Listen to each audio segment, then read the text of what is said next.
Kita kudara pada petang ini untuk membicarakan tentang isu pembebasan Datuk Seri Ahmad Zahid Hamidi daripada semua pertuduhan yang dikenakan ke atas diri beliau.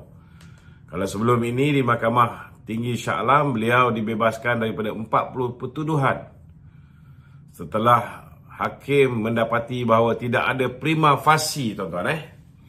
Hari ini di Mahkamah Jalan Duta yang hakimnya terdiri daripada Hakim Colin Squera, kita mendapat berita gembira bila mana representasi Datuk Seri Zahid yang telah ditulis 2 kali, tuan-tuan, akhirnya telah pun diterima oleh pihak pendakwaan.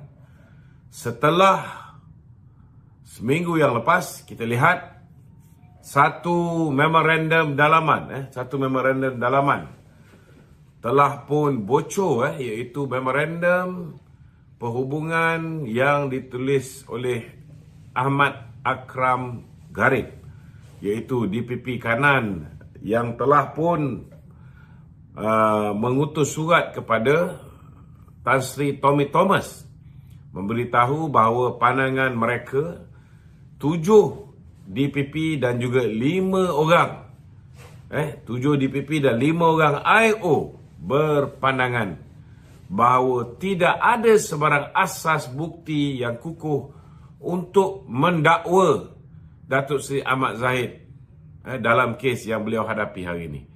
Namun saudara, disebabkan pendakwaan politik yang bermotifkan politik, pendakwaan yang berniat jahat serta pendakwaan yang terpilih, 2 hari selepas itu Tommy Thomas meneruskan pendakwaan ke atas Datuk Seri Ahmad Zahid. Hari ini kita, selepas bocornya memorandum itu, akhirnya kita ucapkan tahniah kepada Tan Sri Idrus. Ni ramai orang tak faham. Dia ingat yang lepaskan Datuk Seri Zahid ini ialah peguam negara yang baru. Tak betul, tuan-tuan. Sebenarnya Datuk Seri Zahid dilepaskan oleh peguam negara sekarang ni. Peguam negara sekarang ialah Tan Sri Idrus Harun, yang akan bertugas sehingga 5 hari bulan hari esok. Kita punya Datuk Teriruddin akan mengambil alih tugas peguam negara pada hari lusa 6 hari bulan. Jadi yang membuat keputusan ini ialah Datuk Seri Tan Sri Idrus Harun.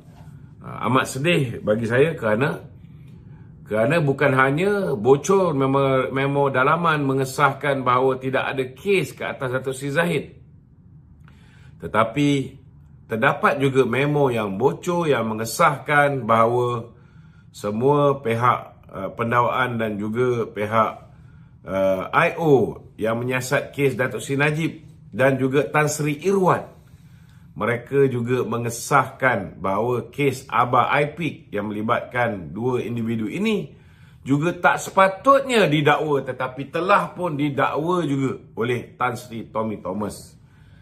Jadi kita sedih kerana kalau bolehlah kita nak lihat Tan Sri Idrus juga menggugurkan kes yang melibatkan Datuk Seri Najib.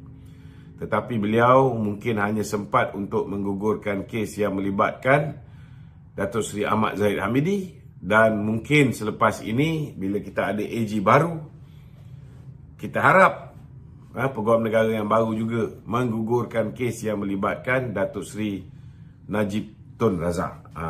Cuma ramai orang tak tahu ada 11 alasan kenapa pihak pendakwaan menarik balik ataupun memberhentikan pendakwaan ke atas Datuk Seri Zahid. Jadi saya nak kupas benda ni dengan sedetail-detailnya. Selepas itu tuan-tuan boleh bertanyakan soalan. Kalau ada walaun-walaun PAS dengan Bersatu yang nak berdebat dengan saya, boleh masuk ke ruang TikTok saya ni, kita boleh jawab, insya-Allah.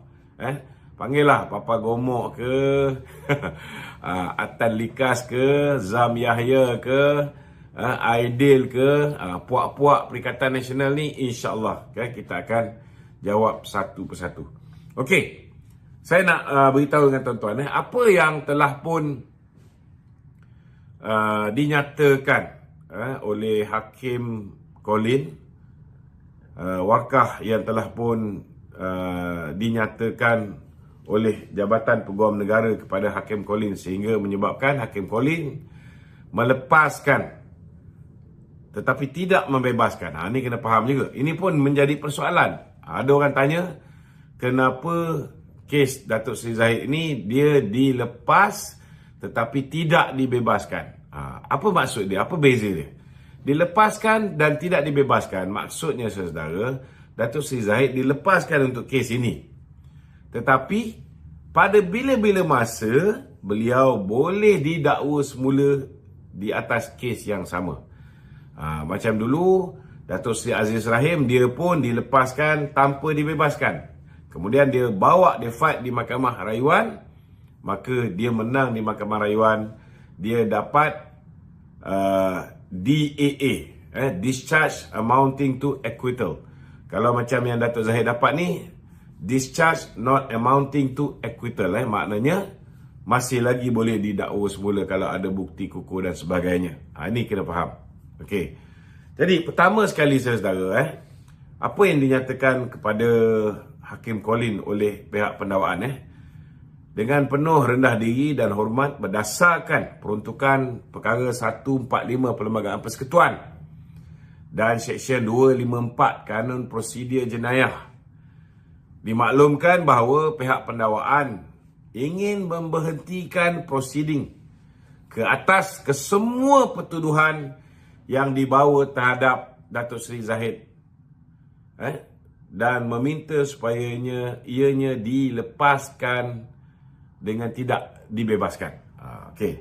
Apa alasan-alasan pihak pendakwaan untuk memberhentikan prosiding ini ke atas Datuk Seri Zahid? Pertama, setelah 15 orang saksi di peringkat pembelaan, kami berpendapat keterangan 15 saksi perlu diteliti semula. Maknanya adalah keterangan-keterangan saksi ini meragukan, bercanggah dan sebagainya. Maka ianya perlu diteliti semula oleh pihak pendakwaan. Kedua, Datuk Zahid juga telah mengemukakan surat representasi pada Jabatan Peguam Negara bertarikh 8 hari bulan 12 2022 dan 23 hari bulan 1 2023. Representasi ni, saudara, biasa. Macam saya pun buat representasi juga bila saya dituduh menghina Datuk Seri Ismail Sabri. Bila saya didakwa kerana saya telah pun, kata orang tu, merayu supaya keluarga SCP Syariman diberikan pampasan, walaupun dia meninggal dunia bukan kerana vaksin, kerana dia berhadapan dengan serangan jantung selepas dia mengambil vaksin. Walaupun representasi saya ditolak, tetapi akhirnya mahkamah memutuskan untuk saya menang. Tidak ada prima facie ke atas kes yang saya lalui. Jadi Lim Guan Eng contohnya, beliau juga pernah menulis representasi dan representasi dia diterima dan kes ke atas beliau telah pun digugurkan. Ini maksud representasi, tuan-tuan. Lanjutan representasi yang dikemukakan oleh pihak Datuk Zahid, pihak SPRM telah pada 20 hari bulan Januari 2023 memaklumkan kepada AG Chambers bahawa penting untuk siasatan lanjut yang lebih menyeluruh dibuat. Maknanya, berdasarkan maklumat-maklumat terbaru yang diberikan dalam representasi Datuk Zahid itu, pihak SPRM nak siasat lanjut. Nak siasat lanjut. Ini kena faham ni, tuan-tuan. Sepatutnya, ini semua kena tanya dengan Latifah yang koyak.